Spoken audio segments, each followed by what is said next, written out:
Tiga bakal calon presiden diundang Partai Umat, Anies Baswedan, Gatot Nurmantio, dan Prabowo Subianto.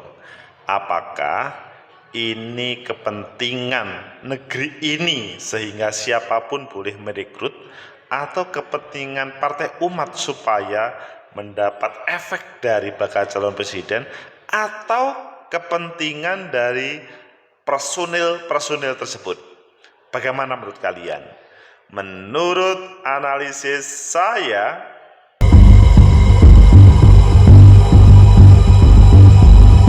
Assalamualaikum warahmatullahi wabarakatuh. Salam sejahtera untuk kita semua. Pecinta masa depan negeri, tegakkan kebenaran, lawan ketidakadilan. Menjelang 2024, semakin hari semakin fokus terhadap bakal calon presiden. Dan Partai Umat yang sempat akan gagal selanjutnya bisa berhasil karena verifikasi ulang di Sumatera, di Sulawesi Utara dan di NTT bisa berhasil sehingga bisa menjadi partai politik peserta pemilu. Dan asiknya dia mengundang tiga bakal calon presiden. Ayo kita baca di beberapa media, selanjutnya kita analisa apa di balik undangan tersebut. Pertama kita baca di CNN Indonesia, Anies, Prabowo, dan Gatot masuk radar capres rekomendasi Partai Umat. Oh, ini beritanya ya mungkin kalian agak kaget. Kok bisa ya antara Anies, Prabowo, Gatot? Ini kan agak berbeda, tetapi ada kesamaannya.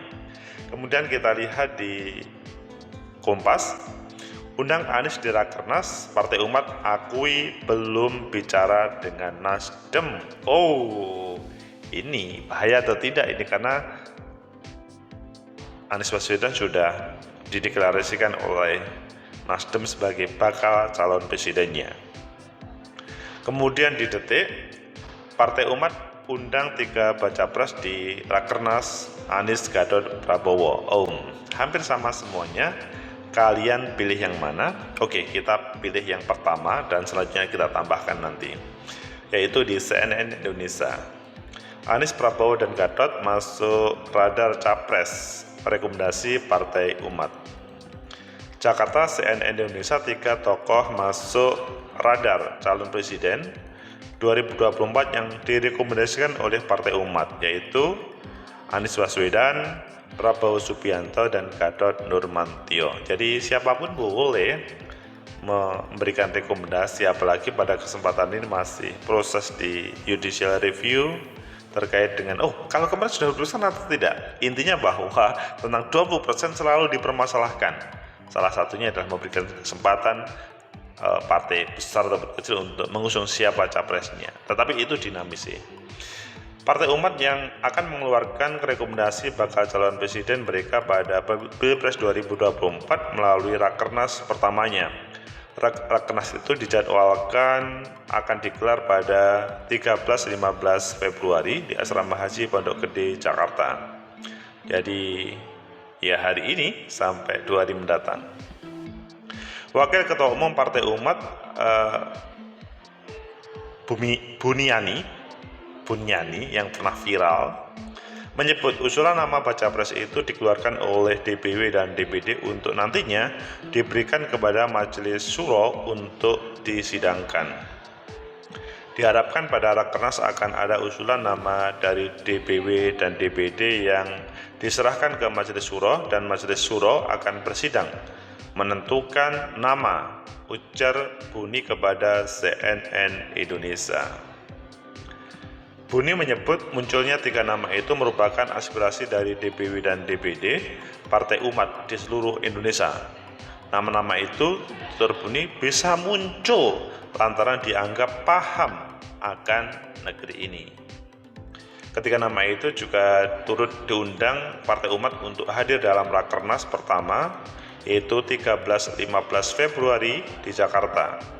Buni menyebut Partai Umat hendak menggali lebih dalam visi dan misi mereka sebagai baca pres untuk kemudian menjadi landasan Majelis Syuro. Partai Umat ingin menggali lebih jauh visi misi mereka. Buni cukup yakin nantinya tidak akan muncul nama baru di luar 3 nama tersebut. Partai Umat menyatakan Anies dan Gatot telah mengkonfirmasi kehadirannya di acara Rakernas tersebut. Dijadwalkan mereka akan hadir ke sana esok hari. Dari 3 kandidat itu, GN hadir Selasa malam dan seperti halnya Anies, GN juga akan memberikan proyeksi politik nasional pada kemasan leadership forum. Prabowo belum konfirmasi. Pecinta masa depan negeri, tegakkan kebenaran, lawan ketidakadilan. Itulah 3 nama yang menjadi radar atau menjadi nominator untuk Partai Umat sebagai bakal calon presiden Partai Umat, dan menjadi radar yang masuk radarnya Partai Umat. Apakah hal ini, sebagaimana pertanyaan awal tadi, apakah ini merupakan kepentingan negeri ini seluruhnya, atau kepentingan Partai Umat supaya bisa ikut besar, atau kepentingan para tokoh-tokoh atau 3 nama itu sehingga dia bisa menjadi pertimbangan lebih dilihat oleh pemilih ataupun partai politik yang ada. Menurut analisis saya, pertama, selamat Partai Umat yang sedang melaksanakan Rakernas. Ini adalah panggung demokrasi bagi Partai Umat, bagaimana berkomunikasi politik dengan siapapun yang muncul. Memang harus diakui pada pemilu 2024, Partai Umat belum bisa menjadi bagian yang pengusung. Mungkin kalau salah dikoreksi Pengusung karena apa? Pertimbangan pengusung itu adalah mereka yang pada pemilu 2019 pemilu terakhir telah mendapatkan suara-suara, dan Partai Umat pada 2019 belum, sehingga Partai Umat belum bisa pengusung, tetapi mungkin hanya sebagai pendukung. Nah, di sini posisinya adalah pendukung. Kalau misalkan Partai Umat besar, maka efeknya juga akan positif. Kalau tidak, mungkin biasa-biasa saja. Tapi ini adalah perlu kita apresiasi, ada sebuah inisiasi bagaimana menampilkan tokoh-tokoh hebat untuk bisa diajak berkomunikasi terkait dengan pembangunan negeri ini. Kemudian yang kedua adalah Anies Baswedan, Gatot Nurmantio, dan Prabowo Subianto. Yang kedua sudah klarifikasi akan hadir, dan Pak Prabowo belum. Ini adalah sebuah komunikasi politik yang bagus antara Pak Prabowo atau Pak Anies atau Pak Gatot terhadap Partai Umat. Memang Pak Prabowo belum mengklarifikasi siapakah hadir atau tidak, tapi inilah cara Partai Umat berkomunikasi. Menurut saya ini adalah bagaimana satu dengan lainnya, elit satu dengan lainnya itu bisa menghadirkan sesuatu bagi negeri ini secara komunikatif.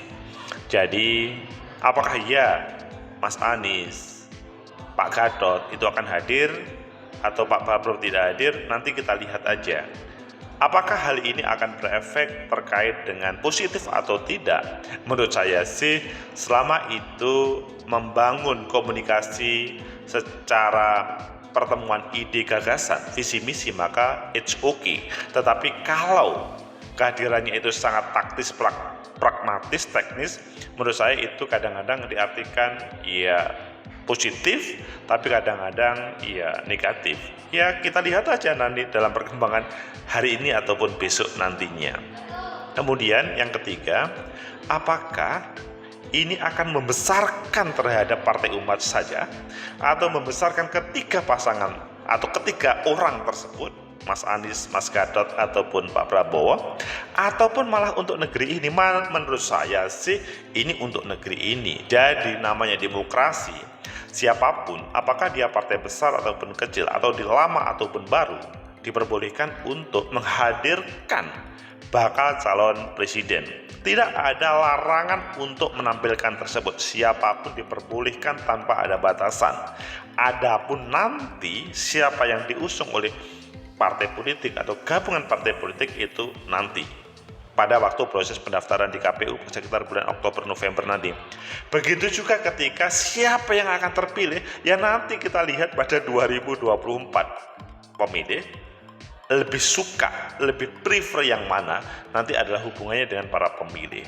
Tapi pada kesempatan ini menurut saya ini positif. Bagaimana dialektika untuk menghadirkan bakal calon presiden tanpa harus takut untuk menghadirkan terkait dengan siapa yang akan menjadi lawan ataupun teman. Tegakkan kebenaran, lawan ketidakadilan. Itulah menurut saya sebuah strategi yang dihadirkan oleh Partai Umat, sehingga dia meskipun partai baru bisa menjalin langsung komunikasi dengan elit, dalam artian yang selama ini menjadi bakal calon presiden. Dan kalau kita melihat tadi di Kompas dikatakan bahwa Partai Umat akui belum komunikasi dengan Partai Nasdem, ataupun mungkin juga dengan Gerindra mungkin. Kalau menurut saya sih hadir di Rakernas itu boleh-boleh saja tanpa apakah dia membangun komunikasi atau tidak, kecuali apakah bisa membuat deal baru itu perlu komunikasi, misalkan Mas Anies dengan Nasdem ataupun PKS ataupun Demokrat. Begitu juga Pak Prabowo, apakah ketika deal dengan Partai Umat itu perlu berkomunikasi dengan PKB atau Gerindra itu sendiri. Intinya bahwa semakin banyak teman untuk berdialog itu menunjukkan kapasitas dia untuk membangun negeri ini semakin luas. Jadi hadir saja tanpa harus komunikasi, maksudnya izin itu nggak apa-apa selama tidak ada deal-deal tersebut. Tegakkan kebenaran, lawan ketidakadilan. Sungguh asik negeri ini kalau kita terjadi dialektika siapapun partainya.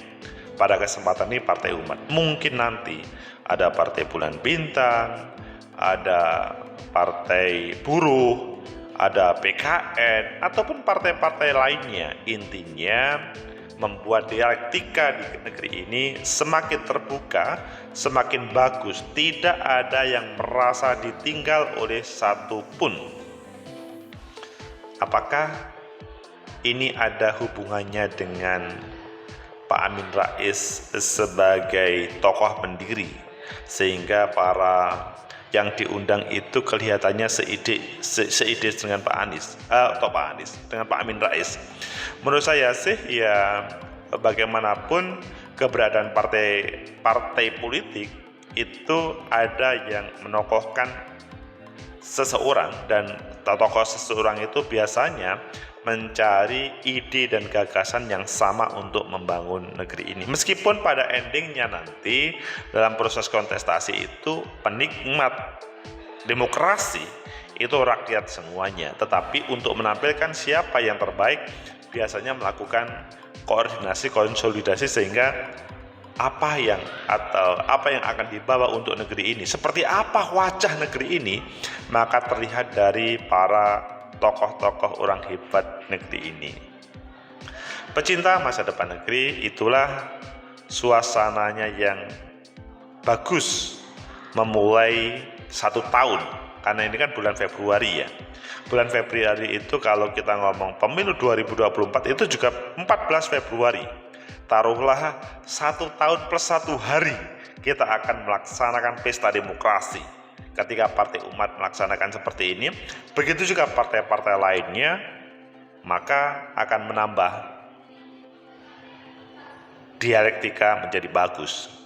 Tidak hanya partai yang telah survive, maksudnya sudah electoral threshold yang bisa berwacana, bermanuver, karena selama ini kan ya hanya partai-partai yang electoral threshold yang bisa bermanuver. Padahal pada kesempatan ini semua masih terbuka untuk siapa yang mampu meyakinkan pemilih di 2024. Semoga menjadi kebaikan bagi kita bersama, Dan dialektika ini kita junjung untuk menampilkan siapa yang terbaik memimpin negeri ini. Like, subscribe, comment, and share. Sampai jumpa.